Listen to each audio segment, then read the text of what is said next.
Just imagine that this sounds good to you and you'd like to have a passive income stream, right? Let's just say that that sounds like, hey, you know what? I wouldn't mind like looking at my bank account and finding an extra couple of $1,000s in there every month. The easiest way to do that by far is house hacking, because you're taking something that you already have and you're turning it into something that's going to make you money.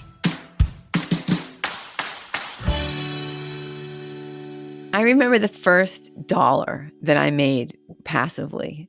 It was a pretty fun, exciting day for me. So what I had done is I put some friends together. I had $30,000 of my own. I did what's now called a BRRRR strategy. Back then they didn't call it that, but that's buy, renovate, rent, refinance, and repeat. So once I got that passive income stream going, I was actually able to go after it was about 8 months, I think, of owning it. And I went to the bank and said, hey, I've got this second home and I'd really like to refinance it.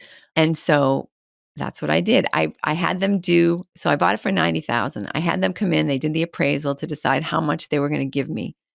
They appraised it for $170,000. So I took, because they said, oh, this is an investment property, we're only going to give you 80% or 70%, and then got all my money back again, got like all the money back that I had. Everything that I made when I sold it was profit, because I had, once I paid off the loan, because I had already taken back all of my initial deposit. I already had that 30,000 back, plus all the money I went to fix it up, plus a little extra. That's like, right? It's like awesome. So it's almost like I got a house for free and it just kept boom, boom, boom, printing money for me the whole time I owned it. And right about at the same time, or about, I guess about a year later, I purchased a new single family house for myself. And right away, the plan for that property, because it was in a nice location, the plan for that property was to go ahead and find a way for it to make money. So I did there what's called a house hack. Now, house hack is this like, really, this cute, trendy term to mean something that we've all been doing that has been a thing since the dawn of time, right? It's this idea that you take your existing house and you find a way for it to make you money. For example, Miss Molly, back in 1825, her husband dies, leaves her with the house, and she doesn't have any way to pay the bills. So what does she do? She takes in boarders. That's a house hack, basically. She said, I've got these rooms. I'm going to rent them out to people. Maybe I'll make them breakfast. And then that's going to be my thing. And that's how she survived. That's how she paid herself.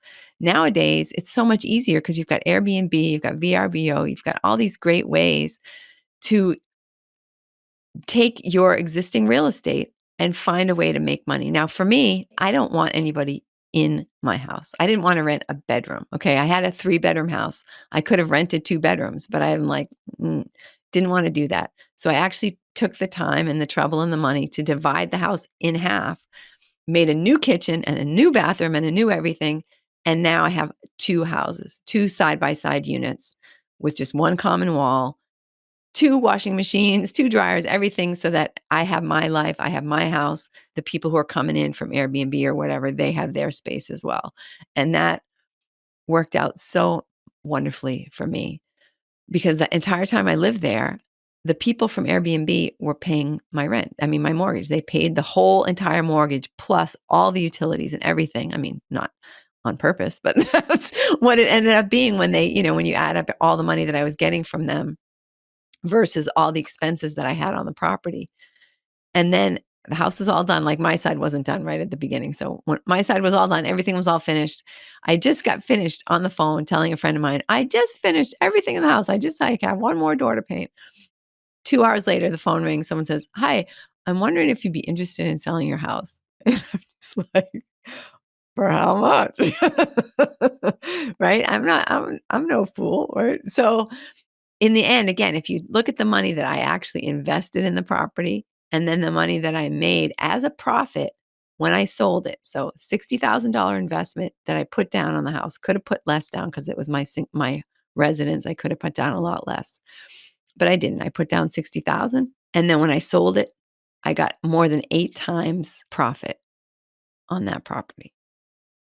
I mean, just like we were talking about before, try doing that with a stock. I mean, it just doesn't happen. because of leverage, because of the way leverage works, you take that little seed and you turn it into a gigantic oak tree slash investment house. I mean, so that's 2 ways that I did very quickly and easily. Got some passive income coming in, and I'll tell you, there's nothing like it. There's nothing like looking in your bank account and saying, "Oh, look at that. I have a lot more money than I thought I did. Awesome." So let's just imagine that this sounds good to you and you'd like to have a passive income stream, right? I mean, I know that I'm going out on a limb here, but let's just say that that sounds like, hey, you know what? I wouldn't mind like looking at my bank account and finding an extra couple of $1,000 in there every month. The easiest way to do that by far is house hacking because you're taking something that you already have and you're turning it into something that's going to make you money. So the first thing that I would say to do for that is figure out your own like tolerance level, your own personality. Like, would you love meeting people from around the world? Would you like love sitting down over coffee with them and hearing their stories and stuff like that over breakfast? If so, then you might just want to rent out a bedroom. You can do that easily on Airbnb. You just put down that it's a shared space and you're going to meet some really cool people. I mean, some of them are just going to stay in their room the whole time or they're going to be out the whole time, but you're 100% going to meet some really interesting people. You can do that in a minute. Basically just buy like a Keurig to put into their unit, or you don't even have to do that. The next level, kind of above like just renting out a bedroom, would be to create a little bit of a partition space. So you're giving them a private entrance, maybe to an existing bedroom, even if that's a fire escape from the outside of the property or whatever, so that they can't necessarily come into your space, but you can't get as much rent for that as you can if you go to the third step, which is to actually create a second space within your property. Now, one of the people that you're going to eventually be hearing from has done that in her house. She created a basement suite. So she had a nice spacious basement, made it into a separate unit, separate entrance. In that scenario, you can even have a full-time, all the time guest. It doesn't have to be this Airbnb scenario and all these other choices. You can have somebody who's there all the time, a permanent guest, permanent tenant. So once you do that, that's kind of step one. Figure out what kind of house hack person you want to be, what's good for you. And then number two, you really need to talk to the town, especially if you're going to do a short-term rental scenario or if you're going to want to subdivide the home, then you need to talk to your town and see whether or not there are any restrictions, permits, anything else like that you would have to get in order to do that. More and more different communities and towns and states are having some kind of restrictions against short-term rental scenarios. So you want to definitely find out about that before you go any further. And then step three basically is just to set up the space. Now, if you're going with just the bedroom scenario, then you really don't have to do anything because you're giving them access to your kitchen. The next level up where they have their own little space and they can't come into your space, you really need to have, maybe a microwave and a tea kettle and, maybe a Keurig or something so that they can prepare, some rudimentary things for themselves for breakfast or whatever. I mean, obviously they're not going to be cooking big meals there, but you want to make sure they have some of the creature comforts and they obviously have to have their own bathroom in that situation. And if you're going the route of having a whole new property, a whole new suite built, then you're going to have to go and do a lot more to get the space ready. So in option number three, where you're actually giving them a separate physical space, depending on what your house looks like now, there could actually be some construction and some more work that needs to be done. And there for sure, if you want to make it like, for example, a legal 2-family home, you have to make sure that the city's going to be okay with that. But all of those scenarios, like I said, and you know what? You can even think even further outside the box because it doesn't even have to be your shared space. You can rent your garage. Now there are things called experiences, but that's not real estate investing, but it's another thing you can do with Airbnb just to kind of like get a little passive income stream, which is the name of the game.